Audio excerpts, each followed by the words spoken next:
green card recently. All right, thank you. So getting a green card has always been my dream since even high school when I first moved here.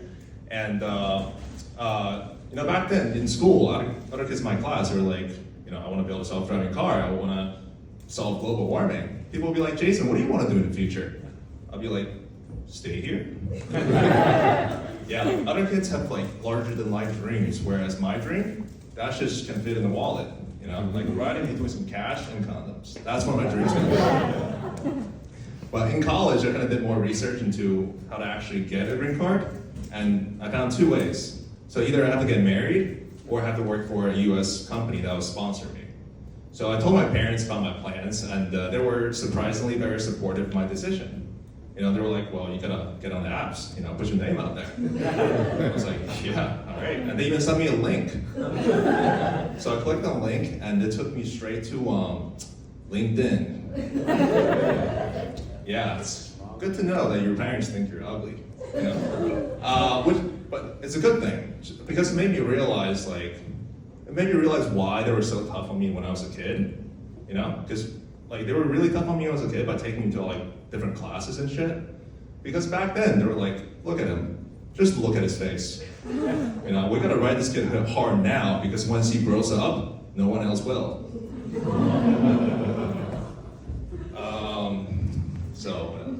Recently I found that there's a third way you can get a green card, and it's way easier. So if a foreigner comes here and gives birth, the baby automatically becomes a citizen, right? How lucky are these little bastards, They probably don't even come out crying. The first words are gonna be like, you was sick, Me, on the other hand, I wasn't so lucky, because, but I did try my best during, when I was a baby, because I was a C-section baby.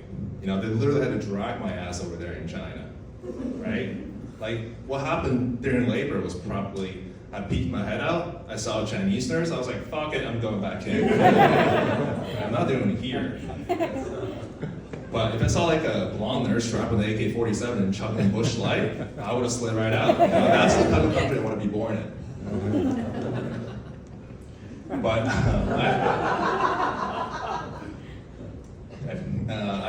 so I do have my green card now, so I guess everything did work out. And you're probably wondering how I got it, and all I'm gonna say is I did turn out to be better at interviews than dates, so my fucking parents were correct. One last thing about this green card chunk. So when I was getting ready to file for the card, I had to work with this lawyer. And one day he asked me to send him everything related to my work, and specifically not just my day job, but anything, like any side hustles that I have. So like any mentally ill person would think, I was like, this guy just asked for the greatest hits of my 2-month comedy career. So I just sent him a 5-minute recording of my set, along with the other work, shit that I have. And a day later, this guy calls me. He goes, hey Jason, everything looks pretty good. Just one thing. What is this video of you speaking into a microphone? Did you mean to send me that? I was like, don't worry about it. I didn't mean to send you that. What I meant to do was kill myself. That's what I wanted to do.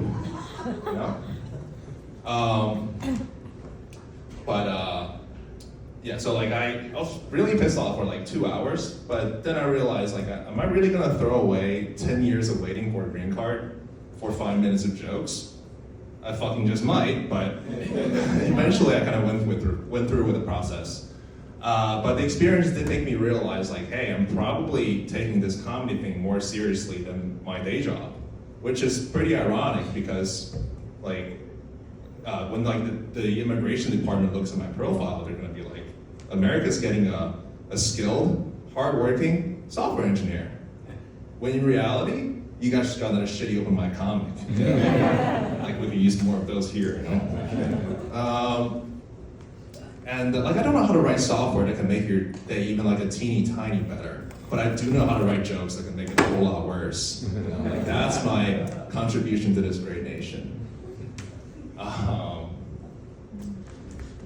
I recently took a personality test, and folks, this is not how you do transition in comedy, but this is where you're gonna get it. So I took a personality test recently, and it turns out I'm pretty average across the board. But I did score in the 97th percentile in agreeableness. I was a little shocked by it, because that just means I'm a huge people pleaser who can't say no to anyone. Because for the longest time, I thought I just had a lot of hobbies that I absolutely hated doing. At 97th percentile, like that's so high, if you think about it, right? It's so high that if you try to convince me that's actually a low score, I would immediately agree with you. It's not good, it's not good to be this much of a people pleaser, I know that. Because for one thing, like I don't think I would survive very long in like a plane crash onto a stranded island scenario, like the show Lost. So all it takes is for one dude to be like, if push comes to shove, we might have to eat someone here, For me to be like, well, I guess you guys are having Chinese for dinner tonight.